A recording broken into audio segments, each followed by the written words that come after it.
بسم اللہ الرحمن الرحیم۔ سوانح حیات مولا علی علیہ السلام، جسے کتاب ارشادات مولا علی علیہ السلام سے پڑھنے کی سعادت حاصل کی جا رہی ہے، جس کو ڈاکٹر سید حسن اختر نے مرتب فرمایا ہے۔ آواز قمر عابدی کی ہے۔ امام علی علیہ السلام رسول اللہ صلی اللہ علیہ وآلہ وسلم کے بھائی، داماد، وصی و خلیفہ تھے۔ ان کی پیدائش سن 600 عیسوی میں مکہ معظمہ میں خانہ کعبہ مبارک کے اندر ہوئی۔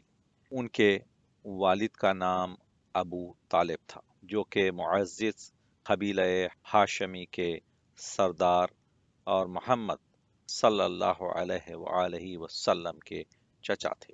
ان کی والدہ کا نام فاطمہ بنت اسد تھا۔ امام علی علیہ السلام بچپن ہی سے محمد صلی اللہ علیہ وآلہ وسلم کے زیر پرورش رہے۔ جس وقت محمد صلی اللہ علیہ وآلہ وسلم مبعوث برسالت ہوئے تو ان کی عمر 40 سال تھی، اور امام علی علیہ السلام کی عمر 10 سال تھی۔ کم سنی کے باوجود علی علیہ السلام نے سب سے پہلے اسلام کی دعوت قبول کی۔ باقی سب قبیلے کے کچھ افراد نے رسول صلی اللہ علیہ وآلہ وسلم کا مذاق اڑایا۔ اس واقعے کے بعد حضرت علی علیہ السلام نے رسول اللہ صلی اللہ علیہ وآلہ وسلم کی ساری زندگی میں ان کی حفاظت اور خدمت میں کوئی کسر نہیں چھوڑی، بلکہ اپنی جان کی بھی پرواہ نہ کی۔ رسول اللہ صلی اللہ علیہ وآلہ وسلم کی جان بچانے ان کے بستر پر سوئے۔ مکے کے مشرکوں نے محمد صلی اللہ علیہ وآلہ وسلم کو قتل کرنے کا منصوبہ بنایا۔ اللہ نے ان کو اطلاع دی۔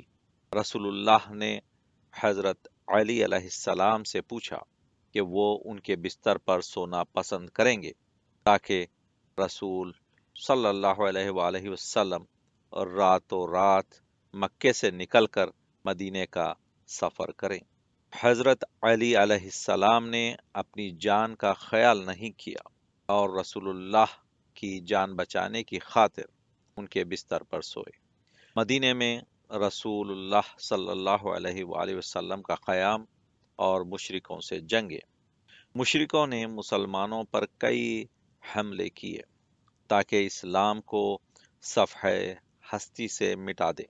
ان جنگوں میں حضرت علی علیہ السلام ہمیشہ پیش رہے، اور اسلام کی فتح میں ان کا بڑا ہاتھ رہا۔ ان کی بہادری کے چرچے سارے عرب میں پھیل گئے۔ رسول اللہ نے اپنی بیٹی کی شادی حضرت علی علیہ السلام سے کی۔ مکے کے کئی امیر اور معزز لوگوں نے حضرت فاطمہ صلوات اللہ علیہا سے شادی کا پیغام رسول اللہ صلی اللہ علیہ وآلہ وسلم کو بھیجا، مگر رسول اللہ صلی اللہ علیہ وآلہ وسلم نے قبول نہیں فرمایا۔ جب حضرت علی علیہ السلام نے پیغام بھیجا تو رسول اللہ صلی اللہ علیہ وآلہ وسلم نے بخوشی قبول کر لیا۔ نکاح کے بعد رسول اللہ نے دونوں کے لیے دعا کی۔ رسول اللہ کا حج آخر۔ ہجرت کے 10ویں سال آخری حج سے واپسی میں رسول اللہ صلی اللہ علیہ وآلہ وسلم غدیر خم کی جگہ رک گئے۔ سب حاجیوں کو جمع کیا اور خطبہ دیا، جس کا نام وداعی خطبہ ہے۔ اس خطبے ہی کے آخر میں سب سے سوال کیا کہ کیا میں تمہارا مولا نہیں ہوں؟ سب نے مل کر جواب دیا، ہاں، آپ ہمارے مولا ہیں۔ پھر انہوں نے حضرت علی علیہ السلام کو ہاتھوں پر بلند کر کے اعلان کیا کہ سنو اور یاد رکھو، میں جس کا مولا ہوں کہ علی ہی ان کے مولا ہیں۔ علی علیہ السلام کی نسبت مجھ سے ایسی ہی ہے جو کہ ہارون کی موسیٰ علیہ السلام سے تھی۔ اے اللہ، تم اس کو دوست رکھیو جس نے علی کو دوست رکھا، اور اس سے عداوت رکھیو جس نے علی سے عداوت رکھی۔ یہ واقعہ امام احمد بن حنبل کی مسند میں اور امام احمد غزالی کی سر العالمین میں درج ہے۔ مولانا عسکری جعفری نے بیان کیا ہے کہ 153 مورخوں نے اور مصنفوں نے اس واقعے کو غدیر خم کے نام سے قلم بند کیا ہے۔ امام علی علیہ السلام کی خلافت۔ تیسرے خلیفہ کے انتقال کے بعد، عوام کے انتہائی اصرار کے بعد، حضرت علی علیہ السلام نے خلافت کی ذمہ داری قبول کی۔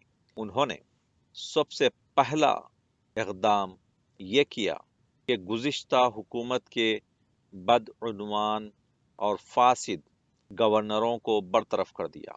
انہوں نے تمام سرکاری عہدیداروں سے مطالبہ کیا کہ وہ انتہائی ایماندار اور رحم کرنے والے ہوں۔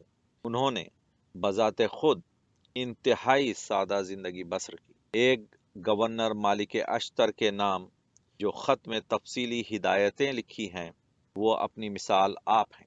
اس خط کو اقوام متحدہ کے ایک اجلاس میں بھی پڑھا گیا۔ کتاب نہج البلاغہ میں عہد نامہ مکتوب شمارہ 35 میں اس خط کی تفصیلات درج ہیں۔ 5 سال کی حکومت کے دوران امام علی علیہ السلام کو متعدد مشکلات کا سامنا کرنا پڑا، جس میں رشوت خوری، اقربا پروری اور گورنروں کی بغاوتیں شامل ہیں۔ بغاوتوں کے سبب انہیں کئی جنگیں لڑنا پڑیں۔ ان کی شہادت 63 سال کی عمر میں ہوئی، جبکہ ایک دشمن نے حالت سجدہ میں انہیں مسجد میں تلوار سے مہلک وار سے زخمی کر دیا۔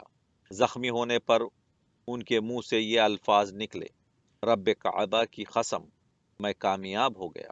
امام علی علیہ السلام کا علم۔ انہوں نے رسول اللہ صلی اللہ علیہ وآلہ وسلم کی صحبت میں علم کے خزانے حاصل کیے۔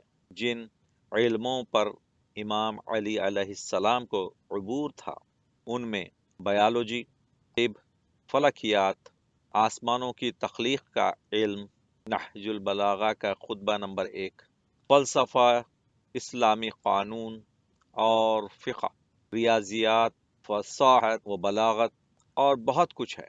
کتاب نہج البلاغہ ان کے علم کا ایک چھوٹا سا حصہ ہے۔